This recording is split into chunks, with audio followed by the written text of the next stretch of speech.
Good day, Justices. First and foremost, I would like to thank you, my friends, Mr. Andre Burrill, Counsel for reread Canada, and Mr. Anthony F. Dale, Counsel for Unifor, the observers they have invited, and to everyone viewing online for being with me here today. I understand that the Federal Court of Appeal and your role is that you cannot rehear the allegations, nor act like the board, nor pave over its decision. I understand that you are forced to defer to it unless there is some legal error or erroneous findings. So a very good strategy is, if there is anything in the board's decision, will be in its written reasons that I personally think is really wrong, then that, I am sure, will attract all of your attention. I understand that your role here as justices is not to substitute your decision for the board's decision, and that is because the legislature has given the board the authority to make these decisions on the merits of the case. So I will address your attention to the board's reasons, or lack of reasons, that they have outlined or have failed to outline, and I will do my best to show all of you why I think certain statements by the board and their summary decision simply cannot stand. Under the Valvanov standard for administrative decision-making, the default standard is reasonableness. I think the Valvanov decision really invigorates the Baker notion of the importance of reasons, but it infuses it not into just the procedural fairness, but the substantive review of a decision, which is really important because it now places the onus on the decision makers, no matter how perfunctory the reasons are, to give some thought to the rationale, the tying of the evidence, and the submissions. I am familiar with the proceedings of the Federal Court of Appeal. I've established a very strong case to meet. I understand I have an hour in total, including my reply, to present to the panel. My opening argument in support of my submissions will take approximately 40 minutes. While acting on my own authority and as a sovereign being, I have documented, outlined, and provided substantial proof and evidence in chronological order to which everyone I have shown regarding my case can see the fraudulent, intentional misconduct, extreme recklessness, unlawful, and malicious events that occurred during this time outlined during my employment with reread Canada and as a member of the Unifor Union, to which gave me the ethical impulse to act. This was all provided in the voluminous amount of evidence to which I provided to you in my applicant's record and to which I fully outlined to the board in my complaint. Yet the board does not acknowledge the relevant facts in their summary decision, nor did they consider this as compelling circumstances to extend the timelines to which they have the power to do so. In Part 8 of the board's general powers, 46, the board may vary or exempt a person from complying with any rule of procedure under these regulations, including any time limits imposed under them or any requirement relating to the expedited process where the variation or exemption is necessary to ensure the proper administration of the code. I am not asking anyone to second guess or reweigh the evidence. The evidence I provided stands on its own merits. I am stating that the evidence that I provided to the board was not weighed properly, nor was it addressed in full in their decision. It seems as though they were willfully blind and their reasons were not alive. Therefore, their decision cannot stand. How can something stand without a proper foundation for it to stand upon? And I will get that in a moment. I understand that the panel here is subjected to a lot of jurisprudence from the Supreme Court, and your role is quite restricted. The merits decider on the facts in this case is the board. However, if something is to have merit to which implies as a valid basis, then I believe there should be supported reasons that coincide with all of the available facts, not facts that have just been cherry-picked, conveniently selected, and highlighted. The reasons should also then be properly presented and addressed with all the facts on a substantive basis in order for them to have a valid claim to which will support their decision. It should also be done so in a justified, transparent, and intelligible way, and the board is lacking in these regards. The Federal Court of Appeals' role is to look for really fundamental errors that undercut the decision in a big way. And as mentioned, there is a lot of jurisprudence that says that you cannot second-guess or substitute your assessments of the evidence and reweigh it. You may look at the evidence and reach a different view, but you're not allowed in a judicial review unless there is something deeply fundamental and wrong with the decision. Again, your job is not to query or question aspects of the decision. Rather, it is incumbent upon me to point you to something deeply and fundamentally wrong. This is the law that binds you. So I will raise you to the points that I consider fundamentally wrong with the board's decision. A decision is only reasonable if it can withstand scrutiny. In my case, to which is very factual, If it can withstand scrutiny, then there is nothing particularly fundamentally wrong with it. The board's decision, in my mind, cannot withstand scrutiny. My submissions are as responsible to the legal test that the panel has to apply. The panel must see that there's something that is quite central that undermines the overall acceptability of the decision. There is substantive evidence and facts upon which the board could have presented and come to a different decision. I carry the burden of proof. It is a burden that I've carried for some time. I'm in no way a legal expert, an expert of legal doctrine like Lord Diplock or Lord Reed. However, I have found myself hugging the base of a very informative tree. Like an umpire, you were to call it like you see it. Your ethos is to work very hard to call it exactly like you see it with the available evidence and statutes. A quote from Justice Dixon states that administrative law bristles with ambiguities. Although my applicant's record is voluminous, I hope that you can appreciate the time, irrefutable proof, the evidence provided, and my sheer determination for upholding the truth that I've clearly outlined in all of my submissions regarding my case, to which every word upon those pages I've earned, to which I'm sure you may have questions. I understand that you are forced to give deference to what the board has done, particularly on findings of fact. As mentioned, I understand that you cannot reweigh the evidence, but I believe the evidence in my submissions were not properly weighed by the board in the board's summary decision to begin with. For something to be properly weighed, it would have to be therefore addressed, held, grappled, properly explained, and commented upon. The evidence would also have to be grappled with. The board did not grapple with the evidence. In fact, they excluded any comment in their summary decision regarding the major and many breaches of Section 37 that the representatives of the Unifor union conducted in and the officers of the Via Rail Canada Crown Corporation collaborated in. This panel would therefore not be reweighing the evidence. It would be weighed for the first time, which should have been done so in the first place. The weight of evidence refers to the measure of credible proof on one side of a dispute as compared with the credible proof on the other. The weight of evidence is based on the believable or persuasiveness of evidence. Particular evidence has different weight in inducing belief with respect to the facts and circumstances to be proved. Evidence that is indefinite, vague, or improbable will be given less weight than evidence that is direct and not refuted. My evidence has refuted all of the allegations made against me. Therefore, the board made errors by not addressing the very substance and crux of my complaint and not having the matter properly heard. In a post-Valvanov world, under the reasonable standard, you need to find something more fundamental, either a single thing that really undercuts it or a series of things that, when taken together, constitute something most fundamental. So what makes a decision unreasonable? The court says, while reviewing courts can quash on decisions containing flaws that are serious enough, the decision should sufficiently be justified, intelligible, and transparent. Flaws can't be superficial or peripheral. They have to be fundamental. And so the court presents us with two types of fundamental flaws. The first is flaws relating to a failure of internal rationality. In other words, a decision can be unreasonable in a formal or generic sense because it isn't based on internally coherent reasoning. This is where the court talks about a decision will be unreasonable if the reasons don't reveal a rational chain of analysis that takes the decision-maker from the evidence before the decision-maker to the outcome, or reveals a chain of decision of reasoning that is irrational or is based on unfounded generalizations or an absurd premise.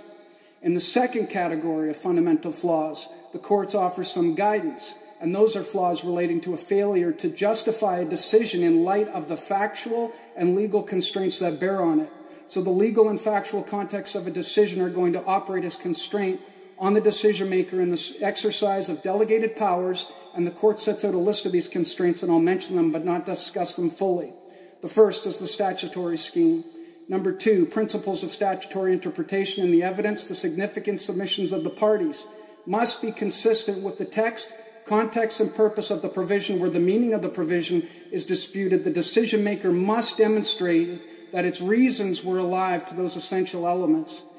Has the decision maker touched on the most salient aspects of the text, context, or purpose? Number three, past practices and decisions. One fact that the board bases their decisions on is the balance of probabilities.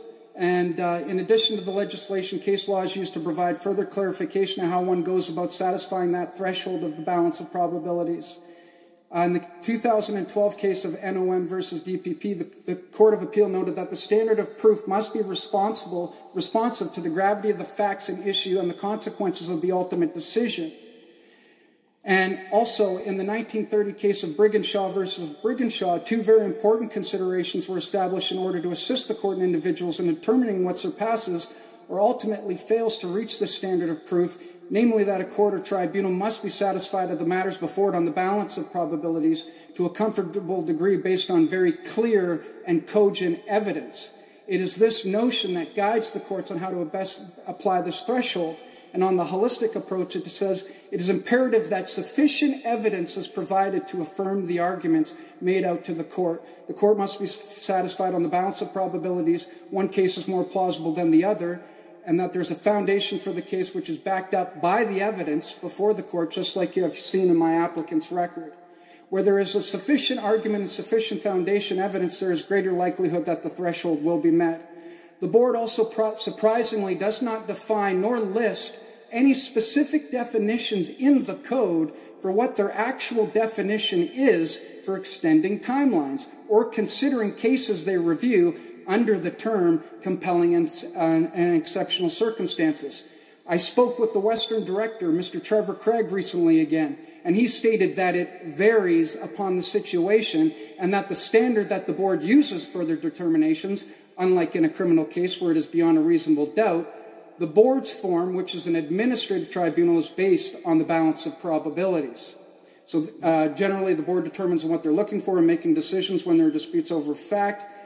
They gather evidence, they interview witnesses, and again, the tribunal has at their discretion to make the choice to however they see fit based on the balance of probabilities. He also states that in a lot of situations, the board tries to render the decisions based upon written submissions. Everything that I've provided in my applicant's record was provided to them. You guys are very well aware of that. So most of the decision makers on the board are in fact lawyers, however, do not necessarily have to be. They are also appointed by the Prime Minister's office and are not elected to be on the board. The panel that made the decision consisted of 3 experienced lawyers. Vice Chair, Mr. Paul Love, a lawyer since 1985. Ms. Lisa Adario commenced her 33-year career as a Crown attorney. Mr. Richard Brampeder, 30 years experience as a labor and employment law, all to which have been reappointed again to their positions. I believe with their expertise, they were so focused and narrow-minded at being so efficient at expediting the process with their approach that they completely missed the glaring facts and substantial evidence that was so blatantly staring right back at them on the face of the record with all of my submissions. I even provided a 4-part mini-series presenting all of the evidence to make it even easier for them. The board should have addressed all of the evidence and submissions in their decision. The board failed to do so in its final decision. They did not bring light to the matter nor address most of the complainant's submissions. So the board is empowered under the Canada Labour Code section to render the decision with respect to application or complaint arising out of the code. Section 1, 2, and 3 of the code. In fact, also I have presented in my complaint breaches for all 3 of these sections. However, this is not part of my main argument today. So my complaint was a Section 37 duty of unfair representation complaint. Union representatives and union members also cannot conspire against its own members nor collude and conspire with officers of the corporation against its employees. If this was being done, would the results of these actions not lead the affected and to unfair and impartial treatment? Would the board then not consider this as compelling and exceptional circumstances? With evidence to support this, would this not tip the balance of probabilities to a complainant's favor? These are interesting questions. There are oaths that union representatives take, and it is also written in their own union constitution and steward's guide, to which was also provided to the board. Unifor Constitution, page 10, Article 4, Code of Ethics and Democratic Processes. Number 1, Unifor, its officers, directors, staff, and members shall be bound by the highest possible standards of ethics, democratic practice, and personal conduct. In the Safeguards of Democratic Practice, section number 7, democratic practice also requires that standards of accountability and safeguards are upheld at all levels of the union, from the National Executive Board to local unions and workplace committees.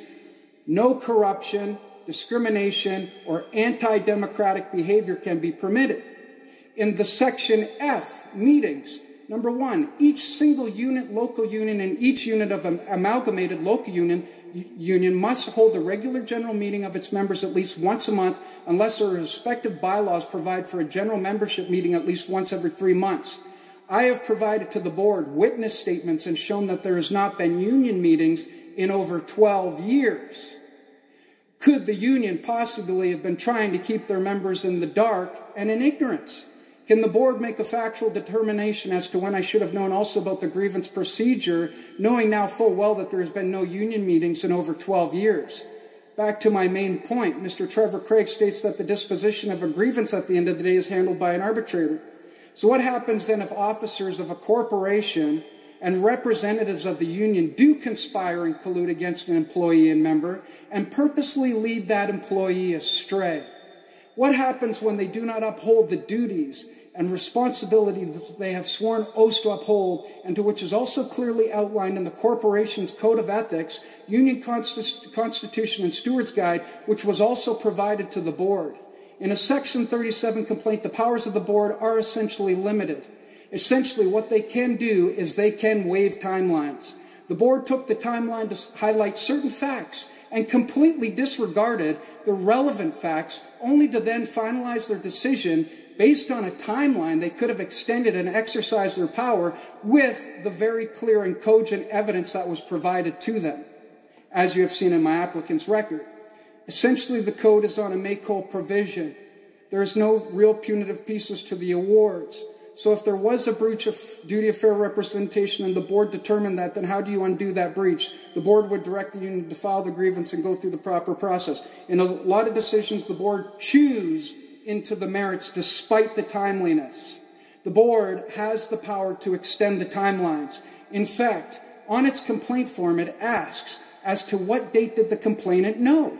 In my complaint, I put August 14, 2019. This has been sworn under oath and mentioned in my record. Okay, so the board also did not consider nor mention nor outline any of the documentation from my complaint, to which I provided documentation and evidence that I was conspired against under serious mental duress, financial hardship, was homeless, and had mental health problems that was being addressed before, during, and after upon filing my complaint with the board.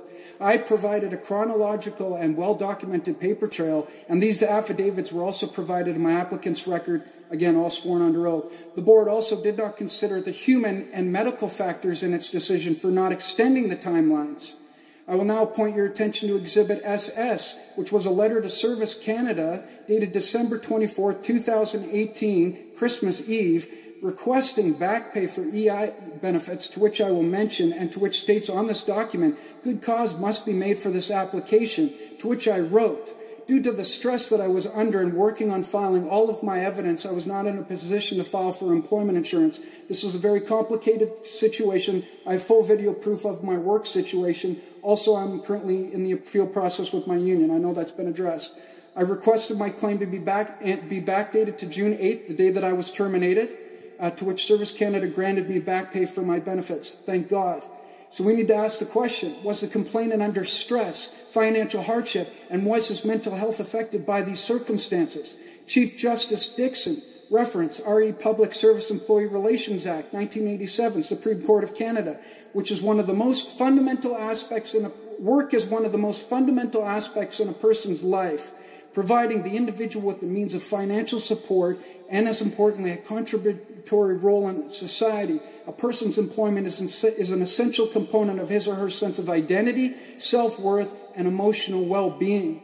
I will also point your attention to Exhibit UU, dated March 1st, 2019, from the Fraser Health Burnaby Mental Health Group Therapy Service, which was a confirmation letter that I, Adam Grant, would be in an 8-week closed anxiety group from May 2nd to 2019 to June 20th, 2019, and that I, Adam Grant, also attended 6 modules prior to this letter.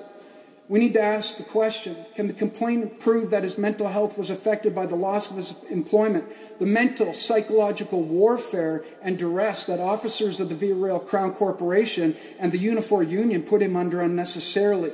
That being said, can this court trace the board's reasoning without encountering any fatal flaws in its overarching logic? especially when it has been established before and later, also admitted in the evidence from the very first investigation, that Mr. Dave Desagne, an employee of Via Rail Canada, was coerced to create fraudulent documents by the Via Rail Canada director, Mr. Steve Sylvester, and by the Unifor Union local chairperson, Mr. Herc Kalergis, against me. This was for the first investigation. Also, documents and the evidence were sent to the Via Rail Ombudsman, Mr. Louis Heck, and to the regional Unifor Union representative, Mr. Ron Shore, on the very day I spoke to the Employee Assistance Program counselor about me being harassed and conspired against.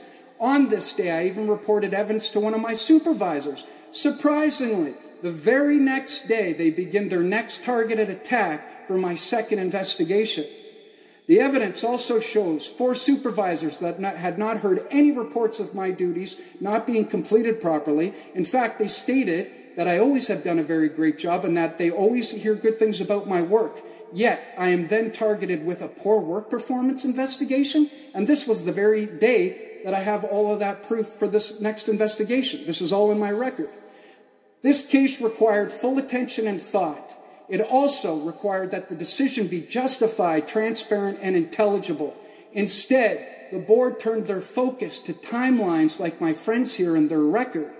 Justice Stratus, you have great videos on the decline of the legal doctrine. We need more videos on the decline of logic, proper investigations, and common sense in decision-making.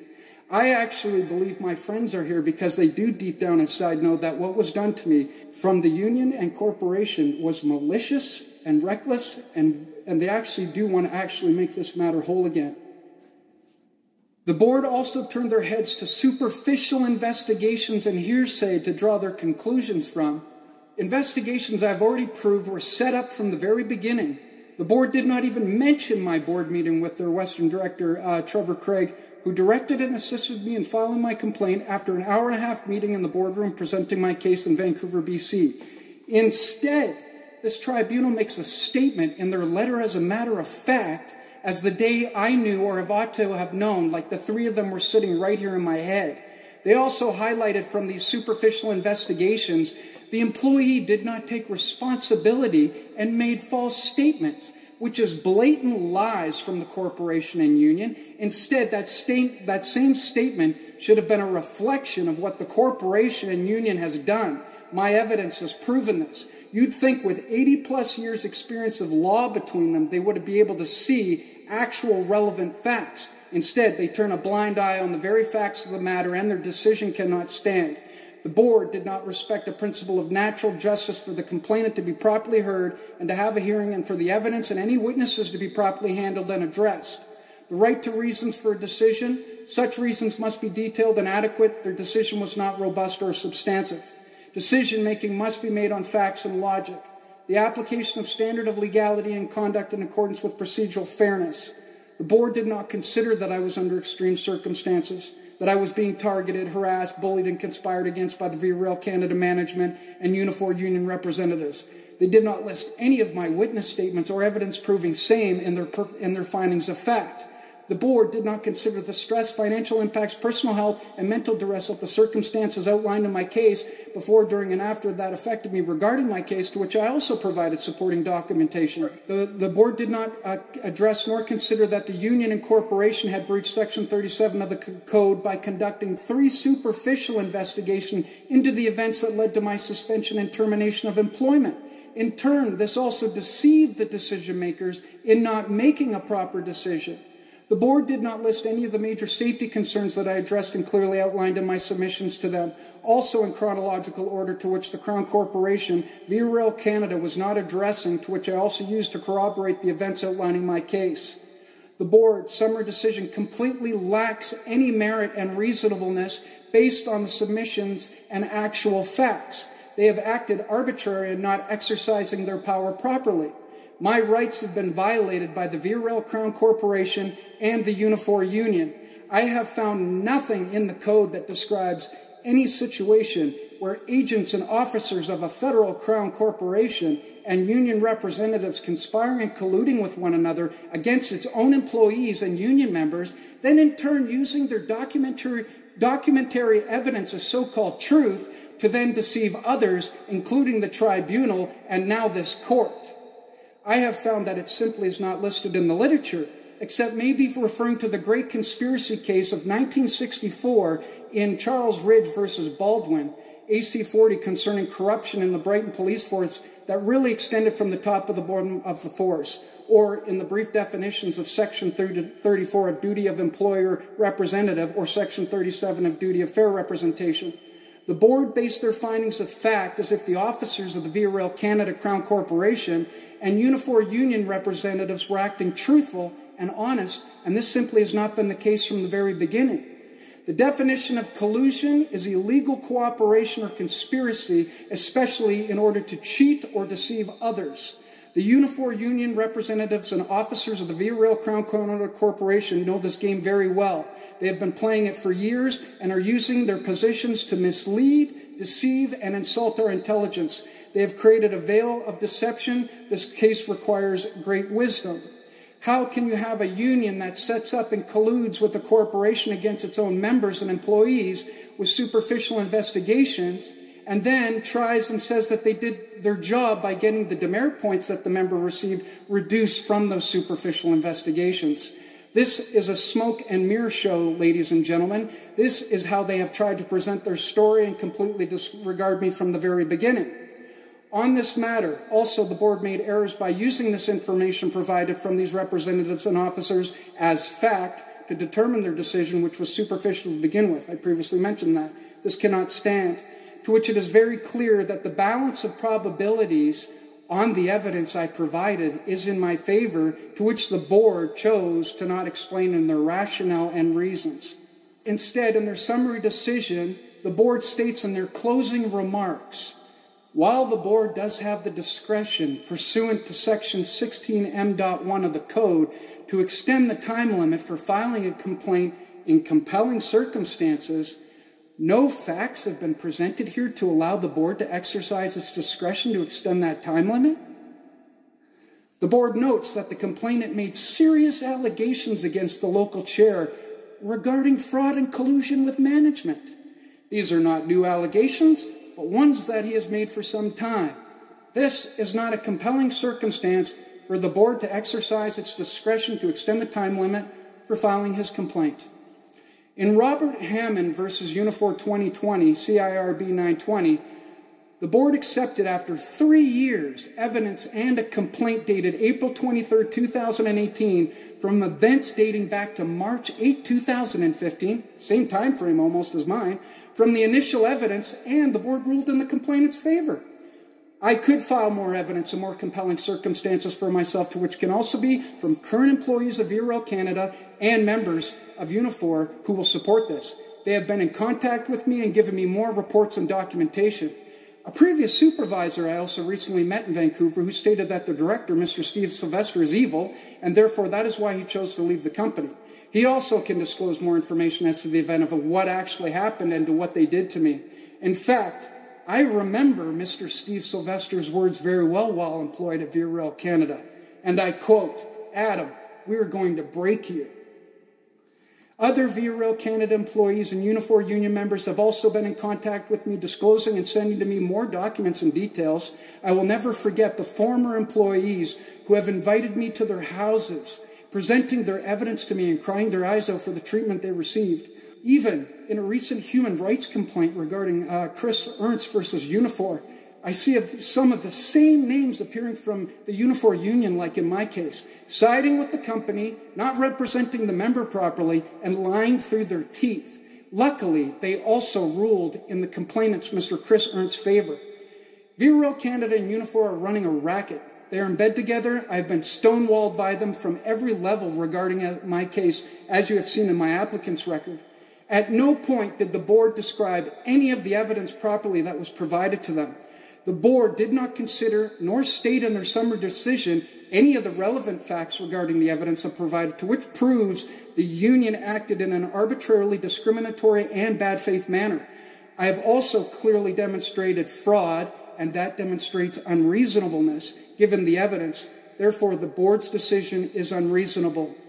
The definitions of fraud, although the term fraud is not defined in the legislation, the federal court in SEC versus Canada 2012, fraud has thus two elements. Number one, dishonesty, which can include non-disclosure of important facts. And two, deprivation or risk of deprivation. Dishonesty is established where deceit, lies, or other fraudulent means are knowingly used in an appointment process. This may include the non-disclosure or concealment of important facts and circumstances that would be viewed by a reasonable person as dishonest. In this case, the board took a one-sided view and limited the scope and their reasons within their summary decision so that any other reader would not have a clear line of sight as to what actually transpired. This is unreasonable. The board must ask, is there compelling and exceptional circumstances that the board can accept from the complainant and exercise their power properly? I find that Hughes versus Department of Human Resources and Skills Development 2012 is a good representation of the arguable case analysis followed by the board. Paragraph 86 of that decision stated, the test is as follows. If the board considered all the facts alleged in the complaints as true, there is an arguable case that the respondent contravened the unfair labor practice legislative provisions of the Act.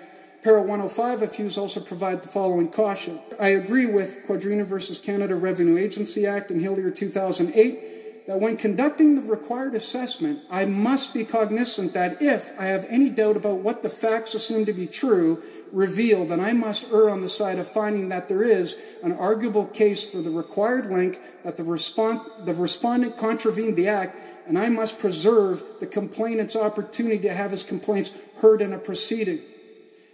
I allege that the Unifor union acted in an arbitrary and bad faith manner contrary to Section 37 of the Code by willfully and or recklessly failing to provide proper representation to me during my employment with Via Rail Canada.